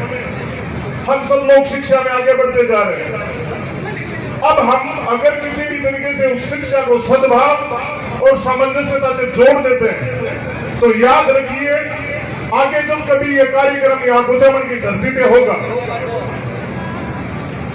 तो ये संख्या जो आप लोगों की मेहनत, आप लोगों का जो समर्पण महाराज श्री के प्रति है, ये इससे 10 गुना ज्यादा दिखाई देगी। हम एक साथ मिलकर वो सब कुछ कर सकते हैं जिसकी कल्पना हमारे देश विरोधी ताकतें और हमारे समाज में विखंडन पैदा करने वाली ताकतों ने जो सोचा है वो धूल दूषित हो जाएगी। आप लोगों ने महाराज श्री के इस साधारण से सेवक को सुना। मैं आप सब लोगों का तहे दिल से यहाँ काम करने वाले मंच सज्जा से लेकर के पानी की व्यवस्था और स्टैंड की व्यवस्था करने वाले और आयोजन समिति, बहुत शानदार इस आयोजन के लिए ये पूरा ये शहर और ये इलाका, ये इतिहास आपको याद रखेगा। मैं मेरी वाणी को विराम दूं, इसके पहले एक जयकारा में आप लोगों के जोश के साथ और सुनना चाहता हूं। बोलो सागरपति महाराज की और भारत माता की, बाबा साहब भीमराव अम्बेडकर, जय श्री राम। बहुत बहुत आभार। एक बार जोरदार तालियों के साथ में अभिनंदन करिए। कर्ण सिंह जी ने पूरी भूमिका को भी रखा और इनके उद्बोधन का एक सूत्र जो हम सबके जीवन में उतरना चाहिए वो यही कि महापुरुष किसी जाति के नहीं होते, वो किसी वंश के भी नहीं होते, वो किसी संप्रदाय के भी नहीं होते। महाराज की सन्निधि है, कोई त्रुटि हो तो मैं क्षमा चाहूंगा, लेकिन महाराज ऋग्वेद का एक सूत्र है, जन्मना जायते शूद्र संस्कारा द्विज उच्चते। हम सब लोग जन्म से शूद्र हैं, संस्कार हमें उच्च या नीचा जो बनाते हैं वो जातिगत नहीं, कर्म आधारित व्यवस्था है। आप कल्पना करिए कि 16 वर्ष की भीलनी अपने विवाह के उत्साह में निमग्न थी और अचानक से देखती है कि अपने आंगन में बहुत सारे मेंढे, जिनको बोलते हैं पुरुष भेड़ जिसको कह सकते हो आप, बहुत सारे मेंढे देखती है। माँ से पूछती है कि माँ ये क्या होने जा रहा है। माँ को लगा कि ये बच्ची के मन में प्रश्न आया तो इसको बताना चाहिए। उसने कहा कि बेटा तेरा कल विवाह है और हमारे भील संस्कृति में परंपरा है कि जब भी कोई मंगल का काम होता तो बलि देते हैं। उस 16 वर्ष की बच्ची को इतनी पीड़ा हुई कि मेरे आनंद के लिए इतने भेड़ों को मारा जाएगा। वो रात्रि में अपने घर से भाग करके चली जाती है। मतंग ऋषि और उनके बहुत सारे ऋषियों की बहुत सेवा करती है और मतंग ऋषि उसे कहते हैं कि बेटा तूने हम सब की सेवा करी है और तेरे मन में जो अहिंसा का भाव आया वो इतना बड़ा भाव था कि तूने अपने जीवन को छोड़ दिया। तू यहीं पर बैठ करके इंतजार कर, तुझे ईश्वर के पास जाने की आवश्यकता नहीं होगी, ईश्वर एक दिन लौट करके तेरे पास आएगा। और हम सब इस बात के साक्षी हैं कि संस्कृति के सबसे बड़े प्रणेता भगवान राम को भी जाकर के माँ भीलनी के जूठे बैर खाने पड़े। इसलिए देश की जो सनातन संस्कृति है वो जातिवाद की नहीं है, वो इस बात की है कि आपके कर्म श्रेष्ठ हैं तो आप श्रेष्ठ ही हैं, आप पूजे जाने चाहिए। ये भाव, इस तरह की बातें आप सबके सम्मुख आने वाले वक्ता और लेकर के आएंगे। उससे पूर्व मैं एक व्यवस्था और करूंगा कि हमारे मंच के बाईं ओर एक उपमंच बना हुआ है, अनेक संत वहां से उस पर पधारे हुए हैं। मैं क्षमा चाहूंगा कि सबके नाम मैं नहीं जानता, इसलिए आप इस संत के, इस सेवक के प्रणाम को स्वीकार करें। आपके श्री चरणों में बहुत बहुत प्रणाम। और मैं 2 कार्यकर्ता हैं हमारे, जयप्रकाश जी शर्मा सामाजिक कार्यकर्ता कुचामन सिटी और भवानी सिंह जी वरिष्ठ अधिवक्ता कुचामन सिटी। मैं आप दोनों से अनुरोध करूंगा कि जितने भी संत पधारे हैं सभी संतों का सम्मान करिए। ये हमारा सौभाग्य है कि आज इतने संतों की सन्निधि यहाँ पर है। इतने संत जब उपस्थित हो जाते हैं तो वो धरती पवित्र हो जाती है। अब ये जो प्रांगण है ये एक प्रकार से मंदिर है, क्योंकि गाय और संत, यदि वेद लक्षणा गौमाता के कहीं चरण पड़ जाए, संतों के कहीं चरण पड़ जाए तो वो स्थान पवित्र हो जाता है। दोनों कार्यकर्ताओं से अनुरोध है कि आप सभी का उनका स्वागत करेंगे। हम सब लोग पुनः कार्यक्रम की ओर आते हैं, वहां पर सभी संतों का सम्मान हो जाएगा।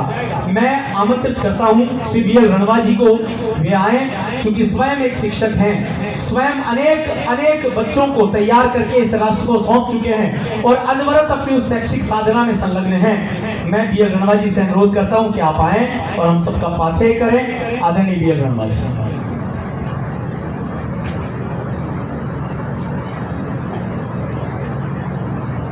अखिल भारतीय सांगलिया धोनी के तत्वाधान में आयोजित जन चेतना जन सद्भावना समारोह के संत समागम में विराजमान अखिल भारतीय सांगलिया धोनी के परम पूज्य संत श्री श्री 108 ओमदास जी महाराज के चरणों में वंदन करता हुआ, गाड़ोदा धाम अपने आप में किसी परिचय का मोहताज नहीं है।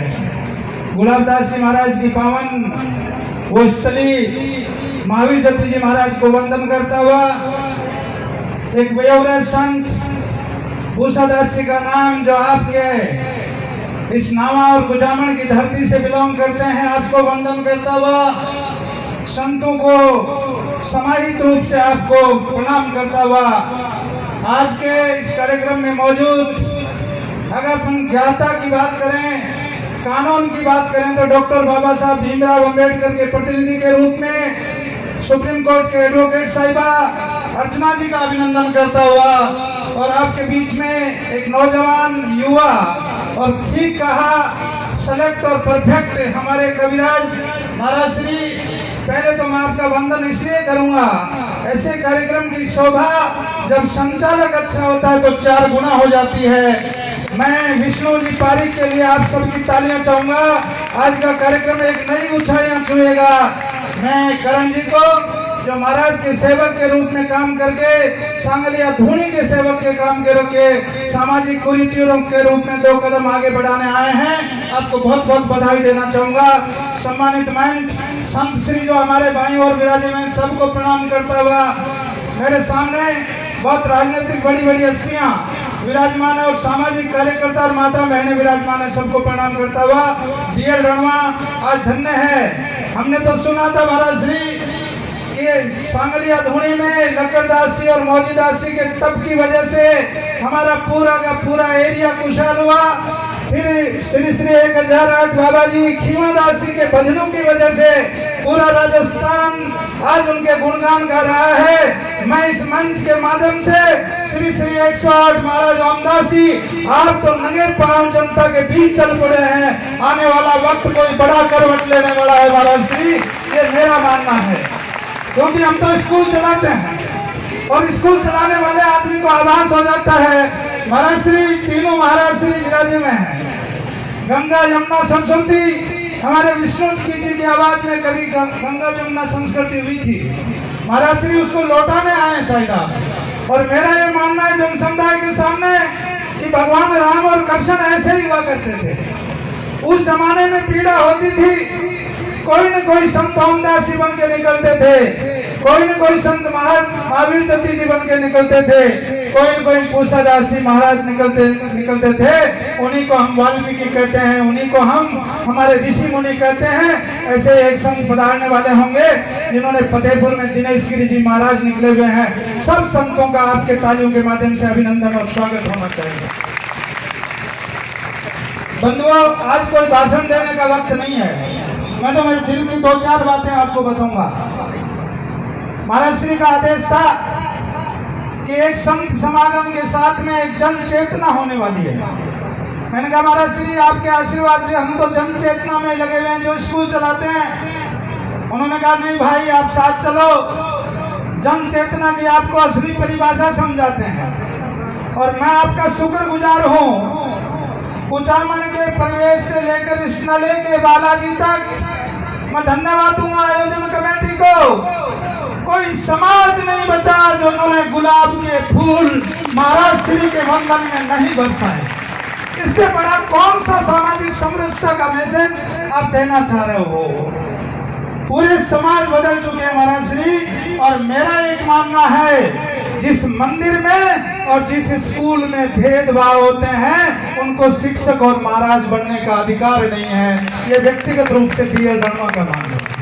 मंदिर और शिक्षालय और हमारे जो सेवा के भाव है सेवालय, वहाँ कोई भेदभाव नहीं होते हैं करण सिंह जी। वो जमाना था, जमाना करवट ले चुका है। आज मेरे कई शिक्षाविद साथी बैठे होंगे, कई राजनेता लोग बैठे होंगे, हमारे कई विधायक और पूर्व विधायक भी विराजे हुए हैं। मैं उनके साक्ष्य में एक बात मेरे 34 साल के अनुभव के आधार पर कहता हूँ कि चिकित्सक, शिक्षक और मंदिर सेवालय इनमें कोई भेदभाव नहीं होते हैं। डॉक्टर के सामने मरीज की जाति नहीं पूछी जाती, एक शिक्षक के सामने बच्चे की जाति नहीं पूछी जाती, एक मंदिर में आते समय उसकी जाति नहीं पूछी जाती। और ये 3 काम जिस दिन हो जाएंगे महाराज श्री, मेरा ये मानना है समाज को आज लेके जाइए। मैं तो एक मैसेज आपके बीच छोड़ने आया हूँ। महाराज का आपने जिस तरीके से स्वागत किया वो इस बात का मैसेज है कि पूरा कुचामन करवट ले चुका है। सारे समाज, सारे राजनीतिक पार्टियां, सारे के सारे लोग पुष्प वर्षा कर रहे थे। इससे बड़ा कोई खुशी का पैगाम सर्व समाज ने मिलकर काम किया है।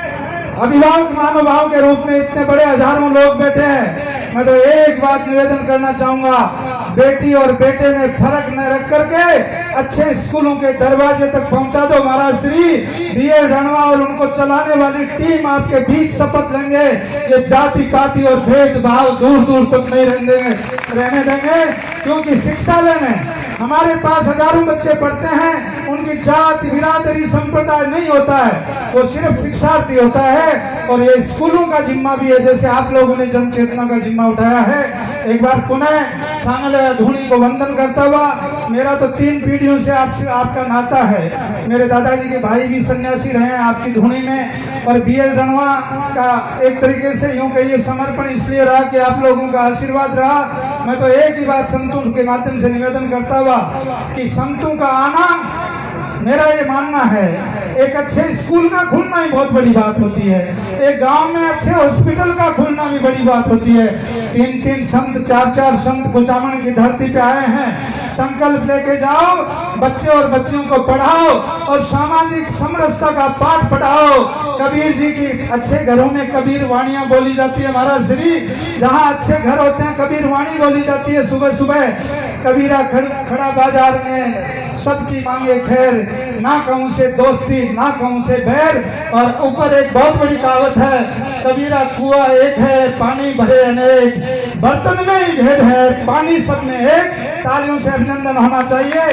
जय साहिब की जय, बाबा भीमराव अम्बेडकर की जय, जय भारत। Thank you.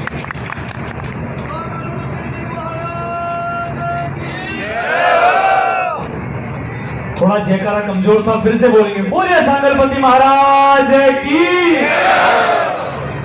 ये जयकारे गूंजते रहने चाहिए, क्योंकि इस देश में जब तक संतों के जयकारे गूंजेंगे तब तक धरती ठीक रहेगी। ऐसा माना जाता है कि संत यदि रहेंगे तो संस्कृति में कभी भी विध्वंस नहीं हो सकता। और उसका एक सीधा सीधा सा कारण यह है, आप सबने सुना होगा, एक वाक्य चलता है कि वृक्ष न कबहु न फल चखे, नदी न चाखे नीर, पर पीड़ा के वास्ते संत लियो शरीर।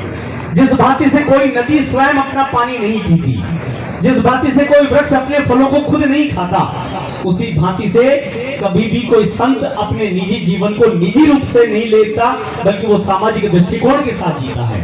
और हमारी शेखावाटी की भूमि तो अद्भुत भूमि है। आप कल्पना करिए, मैं भी कुछ दिनों पहले कार्यक्रम को करने धौलपुर गया।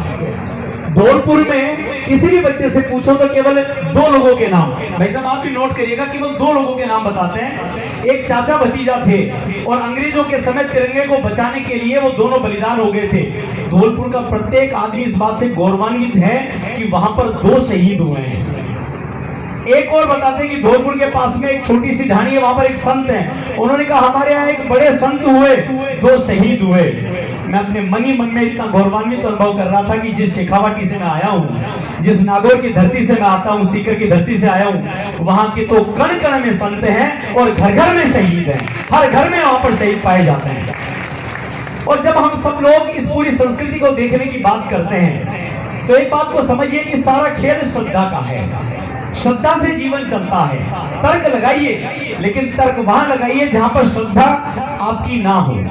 श्रद्धा के आगे तर्क मत लगाइए। हम सब लोग मां गंगा में स्नान करने जाते हैं, हर धर्म के लोग जाते हैं, हर वर्ग के लोग जाते हैं। और आप देखिए कि भारत के जितने मान चिन्ह हैं, सब में कभी जातिवाद बात रही नहीं। हम सब वहां जब जाते हैं और वो व्यक्ति वापस भूल करके लौटने लगता तो अचानक से ध्यान आता कि रैदास की भेंट तो मैंने निकल कर उसको स्वीकार करती है। इसलिए कहा जाता है कि कठोते में गंगा मन हो यदि चंगा। और दोस्तों, जो कोई भी व्यक्ति हिंदुस्तान में आपको ये कहे कि ये देश जातिगत था, इस जेत में जातियां थी, भेद था, उसको रोकिए, उसको टोकिए, उसको अध्ययन करिए, उसको बताइए कि इस देश में कभी जातियां नहीं हो सकती।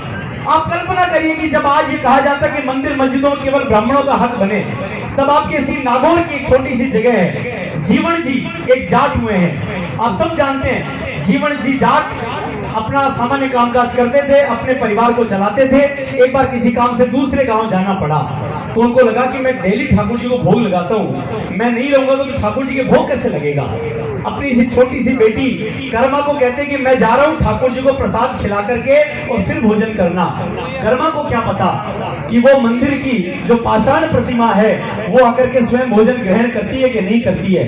कर्मा जाकर के अपना खींचड़ा बनाती है, मन से बनाती है और लेकर के बैठ जाती है और वहां जाकर के उनको भोग लगाती है। देखती है कि खींचड़े में से कुछ भी खाया नहीं गया।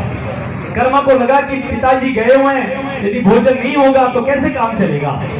तब जाकर के हट पकड़ लेती है कि आपको एक खींचड़ा खाना पड़ेगा। और आप सोचिए कि तब आप और हम गीत गाते हैं कर्मा बाई के खींचड़े का, स्वयं ठाकुर जी आते हैं और भोग लगाते हैं। क्या आप कल्पना कर सकते हैं कि ठाकुर जी, यदि कोई व्यक्ति ये सोच लेता कि जाट है या फिर वो कोई रैदास, वो रेगर है या कोई ब्राह्मण है, आप ब्राह्मण कुल में जन्म लेकर के भी ब्राह्मणोचित जीवन नहीं जीते तो आप शूद्र हैं। और शूद्र घर में परिवार में पैदा होकर के भी आप यदि श्रेष्ठ जीवन जीते तो आप श्रेष्ठ ब्राह्मण के सदृश माने जाएंगे। ये इस हिंदुस्तान की परंपरा रही है और इसी परंपरा ने बाबा साहब भीमराव अंबेडकर को भी जन्म दिया। बाबा साहब भीमराव अंबेडकर के जीवन की तो बहुत घटनाएं हैं, संभवतः मैम उनके बारे में ज्यादा बताएंगे, मैं अभी बताना प्रारंभ करूंगा, लंबा समय निकल जाएगा। लेकिन आप सोचिए कि बाबा साहब भीमराव अंबेडकर ने भी एक संकल्प उनके मन में पीड़ा में आकर के हो गया था कि मैं हिंदू धर्म परिवर्तित करूंगा। 20 वर्ष लगे लेकिन इस चिंतन को करते करते, और 20 वर्ष के पश्चात भी जब उनको धर्म परिवर्तन की बारी आई तो वो न इस्लाम में न गए न क्रिश्चियनिटी में गए, वो भारत की ही एक और सनातन की परंपरा है बौद्ध, उस बौद्ध धर्म को ग्रहण किया। और उस दिन उसका भाषण सुनिए, वो आपको सोशल डोमेन में भी मिलेगा। उसमें कहा था कि मेरी तो मजबूरी थी कि मेरा संकल्प था, लेकिन मैं बाकी के लोगों से कहूंगा कि अपना धर्म मत छोड़ो, धर्म में आई हुई कुरीतियों को काटो, उनको धो, उसको सुधारो। हम सब लोग कई बार अपने जाति में, धर्म में बंद करके ऐसे काम करने लगते हैं, ऐसी परंपराओं को सामने लाने लगते हैं जब हमें लगता है कि कहीं ना कहीं विद्वेष फैलने की बारी आई। देखिए कबीरदास जी सदैव कहते थे कि पाहन पूजा हरि मिले तो मैं पूजू पहाड़। वो हम पर कटाक्ष करते थे कि पत्थर को पूजने से हरि नहीं मिलेंगे, लेकिन वही कटाक्ष वो इस्लाम पर भी करते थे। वही श्रेष्ठ धर्म होता है जो सदैव अपने धर्म की आलोचना इस रूप में करे कि उसमें सुधार पनपे, उसमें चीजें ठीक हो जाएं। मुगलों के सोफे में घूंघट को पहन करके हमारी माताएं अपने घर के बुजुर्गों से बात कर सके, ये क्या शोभा देता है, ये क्या स्वीकार्य बात होनी चाहिए। बाबा साहब भीमराव अंबेडकर ने इसका भी विरोध किया, उन्होंने मातृत्व अवकाश भी दिया और उन्होंने सदैव एक बात कही कि आप सबसे ज्यादा पवित्र होकर के इस धरती पर भेजे गए, वो पवित्रता आपकी बनी रहनी चाहिए। जहां जहां संत बैठते हैं, अनेक कोई हमसे ज्यादा जानते हैं, आप देखें कि इस पूरी भारत की संस्कृति को उठा करके देखें, आप केवट को देखें, आप निषाद को देखें, आप शबरी को देखें, आप सुदामा को देखें, जहां जहां भी रिश्तों की ताना बाना बुना गया है वो जाति के आधार पर कभी नहीं बुना गया। उस ताने बाने में सदैव यदि बुनावट रही है तो श्रेष्ठताओं की रही है, सदैव आपस के श्रेष्ठ भावों की रही है। वर्तमान में यदि हम जाति में उलझ जाएंगे, आप कभी कल्पना तो करके देखिए, मैं कई बार सोचता हूं कि हम अब तो अपनी जाति का झंडा लेकर के खड़े हो जाते हैं, इन संतों पर क्या बीतती होगी, क्योंकि इनकी तो कोई जाति नहीं होती। जब ये संत जीवन ग्रहण करते हैं तो इनको अपना नाम तक बदलना पड़ता है, अपने बुजुर्गों के, अपने परंपराओं के लोगों के संस्कार करने पड़ते हैं, स्वयं का संस्कार कर देना पड़ता है। कई बार तो हमारी कुछ संत परंपराएं ऐसी हैं, तो आप कल्पना करिए इनके सामने यदि कोई व्यक्ति जाति के आधार की बात करता है, ये उस सेवक को छोड़ भी नहीं सकते और उसको समझाएं कैसे। इसीलिए संत उलझ जाते हैं, उनकी पीड़ा होती है और उसी पीड़ा की वजह से ये यहाँ पर जन्म हुआ है। भारत की अनेक घटनाएं हैं, हम सब लोग खेतीहर लोग हैं, खेती किसानी करने वाले लोग हैं, अपनी 5 उंगलियों को हल बनाकर धरती माँ का सीना चीरते और अनाज निकालते हैं। हम तेजाजी महाराज का जयकारा भी लगाते हैं, लेकिन कल्पना करिए कि तेजाजी महाराज जाट कुल में पैदा हुए, अपने ससुराल जाते और लाछा गुजरी की गायों को बचाने के लिए जाते समय नाग को वचन देते और अपने जीभ पर उसका दंश झेलते हैं। गाय किसकी मानी जाती है? सनातन संस्कृति की परंपरा की। उस गाय को बचाने वाले तेजाजी महाराज के सेवक होकर के हम गाय के लठ मारते हैं, तब क्या हमें समझ में नहीं आता कि जाति क्या होनी चाहिए? एक बार अपनी गिरेबान में झांक करके हम सब लोग देखें, आत्मचिंतन करें। और ये कड़वी बातें हम इसलिए कर पा रहे हैं कि संत बैठे हैं, यहाँ जो कुछ भी है वो इनका है। यदि हम अपना विश्लेषण नहीं करेंगे तो हम दम भरते रहे, ये हिंदुस्तान छोटा होते होते होते छोटा सा हो गया है, कुछ दिनों में और छोटा बन जाएगा। आप जिस बर्मा को देखते हैं, जब इस इंडोनेशिया को देखते हैं, वहां पर भी आपकी संस्कृति हुआ करती थी। वहां पर धर्मांतरण हुआ, राष्ट्रांतरण नहीं हुआ। आज भी बाली चले जाइए, इंडोनेशिया चले जाइए, 1 महीने तक रामलीलाएं होती हैं। क्यों भगवान राम की लीलाओं को गाया जाता है? क्यों कृष्ण की लीलाओं को गाया जाता है? सिर्फ इसलिए कि वो जानते हैं कि इस दुनिया में यदि कोई एक धर्म है जो श्रेष्ठ है, वो सनातन धर्म है। वो सनातन धर्म हर चीज की आजादी देता है। इस सनातन धर्म में कहीं पर किसी चीज के लेकर प्रतिबंध नहीं है। हमारे यहाँ पर तो हम उसको भी आस्तिक मानते हैं जो नास्तिक है। यदि कोई व्यक्ति ये कहता है कि मैं ईश्वर को नहीं मानता, मैं संस्कृति को नहीं मानता, मैं नास्तिक हूं, मतलब वो इस बात में विश्वास करता है। और जिस व्यक्ति के जीवन में विश्वास है वो नास्तिक कैसे हो सकता है? वो तो आस्तिक ही होता है। ये आस्था ही है जो हमें संतों के चरणों में बैठने के लिए, आप कल्पना करके देखिए, कि देने का भाव नहीं रखेंगे। हमने कभी, हमारे यहाँ रतिनाथ जी महाराज हुए कुछ दिनों पहले, जब उन्होंने गोलोक को वहां से प्रस्थान किया, पूरी शेखावटी स्तब्ध थी। यहाँ ओमदास जी महाराज हैं, खीमादास जी महाराज हैं, यहाँ पर महावीर जी बैठे, पूसादास जी बैठे, अनेक संत बैठे हैं। इनकी कोई जातियां हैं क्या? कि जातियों में बटे हुए लोग हैं क्या? आप कल्पना करिए कि हमने पता नहीं कहां से चीजें ले ली। खाटू श्याम जी के मंदिर में जाते हैं, जीण माता जी के मंदिर में जाते हैं, जाति नहीं पूछते। लेकिन गांव का छोटा सा हमारा बनाया हुआ मंदिर है, उसमें यदि कोई हमारे पूछे बिना घुस जाए तो हमें बड़ी पीड़ा हो जाती है। ये कटु प्रश्न स्वयं से पूछने चाहिए और आपको पूछने पड़ेंगे। यदि ये प्रश्न नहीं पूछेंगे तो आने वाली पीढ़ियां आपके ऊपर लांछन लगाएगी कि समय था जब बदल सकते थे। आपको संविधान मिला, संविधान में बहुत सारी बातें आपको मिली। मैं महाराज जी के पास में एक बार गया था, दिनेश गिरी जी महाराज के जाकर के संविधान की मैं मूल प्रति लेकर के गया। जो बाबा साहब भीमराव अंबेडकर को मानने वाले लोग हैं, मैं ये चर्चा यहाँ पर अवश्य करना चाहूंगा। मैम भी बैठी है, मेरी बात से सहमति व्यक्त करेंगी। संविधान की जो मौलिक प्रति है, उसके जो अध्याय हैं, वो अध्याय बाजार में नहीं मिलेंगे, आपको चाहिए मेरे पास वो मौलिक रूप से पढ़ा है। महाराज जी बोलेंगे तो कभी इनके साथ में बैठ करके उसकी अनबॉक्सिंग करूंगा मैं। उसके पूरे अध्यायों को खोल करके देखिए। उसके पहले अध्याय पर भारत की ये जो सनातनी जो परंपरा थी, जो आश्रम व्यवस्था थी, जो संत जहां रहते थे, उस आश्रम व्यवस्था का पूरा पहला पन्ने पर पहला चित्र छपा हुआ है। दूसरे पन्ने पर भगवान राम का चित्र है, वनवास जाते भगवान राम अपने भाई के साथ में। तीसरे पन्ने पर भगवान कृष्ण का चित्र है, बुद्ध है, गौतम है, महाराणा प्रताप है, शिवाजी है, अकबर भी है, पृथ्वीराज चौहान भी है। तो फिर आप ये प्रश्न कैसे खड़े कर सकते हैं इस संविधान को मानने वाले? क्या बाबा साहब भीमराव अंबेडकर को पता नहीं था कि वो जो संविधान बना रहे हैं उसके पृष्ठ पर यदि संस्कृति को छाप रहे हैं तो आने वाली पीढ़ियां उस संस्कृति को मानने से मना करने लगेंगी? ये प्रश्न आपको स्वयं से पूछना चाहिए। संविधान की दुहाई यदि देते हैं, बाबा साहब भीमराव अंबेडकर को यदि आप मानते हैं तो पूरा मानिए, सेलेक्टिव परसेप्शन मत लीजिए। बाबा साहब भीमराव अंबेडकर जैसा राष्ट्र ऋषि कोई नहीं था। वो जानते थे कि इस देश के कलम पर धारा 370 लगी हुई है। जब नेहरू से आकर के और वहां के अब्दुल्ला परिवार ने कहा कि हमें धारा 370 चाहिए, नेहरू ने कहा कि मैं कानून मंत्री नहीं हूं, बाबा साहब से मिलिए। बाबा साहब के पास आकर के कहते हैं कि हमें धारा 370 चाहिए। बाबा साहब भीमराव अंबेडकर ने मना कर दिया, मैं आपको धारा 370 नहीं दे सकता, क्योंकि भारत में रहते हुए भारत का मस्तक कश्मीर में आपके हाथों में नहीं सौंप सकता। वो लौट करके आते हैं, फिर से उस समय की सत्ता किसी दबाव में धारा 370 लगाती है। लेकिन बाबा साहब अंबेडकर को विजनरी इसलिए कहा जाता है कि उन्होंने एक शब्द उसमें जोड़ दिया, टेम्परेरी। ये जाति की बात नहीं है, धर्म की बात भी नहीं है, राजनीति की बात भी नहीं है। और राजनीतिक रूप से मैं बात कोई करूंगा भी नहीं, क्योंकि मैं किसी राजनीति का व्यक्ति भी नहीं। लेकिन यदि उस समय बाबा साहब भीमराव अंबेडकर धारा 370 के टेम्परेरी शब्द नहीं जोड़ते तो भारत के मस्तक पर वो जो फोड़ा था उसको वर्तमान की सरकार हटा नहीं पाती, उसे वहां से दूर नहीं कर पाती। आपको यदि पढ़ना तो बाबा साहब अंबेडकर को उनकी गहराई में जाकर के पढ़िए। वो चाहते थे कि ये देश, ये धर्म जितना महान है, उस महानता की बेड़ियां, कुरीतियां हैं, उन कुरीतियों को तोड़ा जाए, उन कुरीतियों को रोका जाए। कोशिश की जाए कि ये मौलिक स्वरूप में जैसे धर्म हुआ करता था, देश हुआ करता था, संस्कृति हुआ करती थी, वैसी ही संस्कृति बने।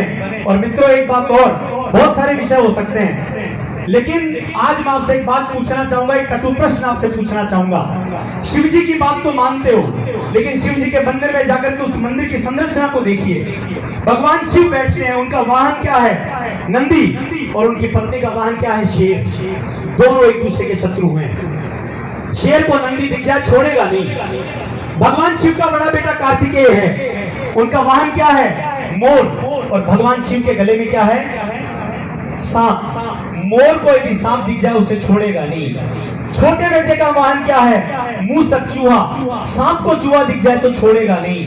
यानी पूरे परिवार के विचार जो हैं वो एक दूसरे के विपरीत हैं, उनकी प्रकृति एक दूसरे के विपरीत है। शेर गाय को खा जाना चाहेगा, मोर सांप को खा जाना चाहेगा, सांप चूहे को खा जाना चाहेगा, लेकिन खाते कोई नहीं है, एक जगह आकर के बैठते हैं। इसलिए वो शिव पंचायत बनती है। हमारी जातियां अलग हो सकती हैं, धर्म अलग हो सकते हैं, लेकिन हमारी पंचायत ये हिंदुस्तान है।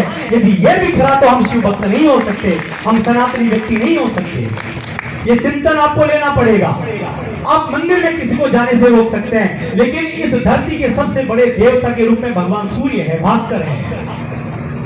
क्या भगवान भास्कर की रश्मियां निकलते समय ये देखती हैं कि ये अगड़ा है, ये पिछड़ा है, ये ऊंची जाति में पैदा हुआ, ये नीची जाति में पैदा हुआ? आप मंदिरों के ताले लगा सकते हैं, लेकिन आपका कोई सामर्थ्य नहीं कि भगवान भास्कर की रश्मियों पर आप ताले जड़ दें और आप उनको किसी दलित के घर ना जाने दें। जब आप उस सूर्य का प्रकाश पाते हैं और आप एक ऐसी धरती पर जन्मे हैं जहां भगवान सूर्य अपने सर्वोत्तम डायमेंशंस पे आके बैठे हैं। यहाँ जो लोग बैठे विज्ञान संबंध बात कर रहा हूं, गूगल कर सकते हैं आप। भगवान भास्कर जब पैदा होते हैं उनकी रश्मियां निकलती है पहली बार और पृथ्वी को स्पर्श करती हैं, उससे 2 मिनट पहले का टेम्परेचर 470 डिग्री सेल्सियस होता है। इंसान छोड़िए तांबा पिघल जाए, और 2 मिनट बाद में जहां पर जाकर के सूर्य की किरणें गिरती हैं वहां -470 डिग्री है, वहां पर बर्फ के ग्लेशियर से जीवन नहीं है। आप जो हिंदुस्तानी हैं वो एक ऐसी जगह पर आकर के पैदा हुए हैं जहां पर गर्मी भी है, सर्दी भी है, शिशिर भी है, बरसात भी है। यानी you are the best person.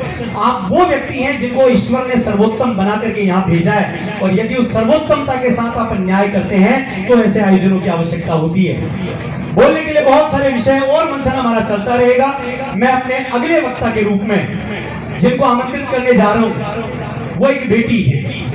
आज भी हम लोग यहाँ पर रहते हैं तो बेटियों को उतने ही सुविधाएं नहीं दे पाते। समय बदल गया, अब ऐसी बात नहीं है, फिर भी एक समय रहा कि हमने बेटियों के बेड़ियां डाल दी। मैं बहुत बार कहता हूं कि बेटे भाग्य से होते हैं, लेकिन बेटियां सौभाग्य से होती हैं, और सौभाग्य सदैव भाग्य से बढ़कर वो होता है, वो कभी छोटा नहीं हो सकता। एक बेटी को मैं आमंत्रित करता हूं इस भाव के साथ में कि यत्र नार्यस्तु पूज्यते रमन्ते तत्र देवता। आप देश के सुप्रीम कोर्ट में बैठती हैं, वहां अपने क्लाइंट्स को प्रेजेंट करती हैं, लेकिन आज ये समाज का मंच है। आप आइए और आकर के एक बेटी के माध्यम से किस भांति से वर्तमान की सामाजिक कुरीतियों पर हम प्रहार कर सकते हैं, चिंतन कर सकते हैं, उसको पहुंचाइए और सामने बैठी हुई बेटियों तक अपना संदेश इस बात को भी दीजिए कि यदि आप बेटियों को पंख देंगे, विश्वास देंगे, तो कोई फलक उनसे दूर नहीं रह सकता। जोरदार तालियों के साथ में आमंत्रण दीजिए सुप्रीम कोर्ट की एडवोकेट और आज के हमारे मुख्य वक्ता के रूप में यहाँ पधारी अर्चना जी सुरवे का मैं आमंत्रण देता हूँ। आइए मैम, बहुत बहुत अभिनंदन है, अपना पाथे हमें प्रदान करिए। जोरदार तालियों के साथ में उनका अभिनंदन, स्वागत।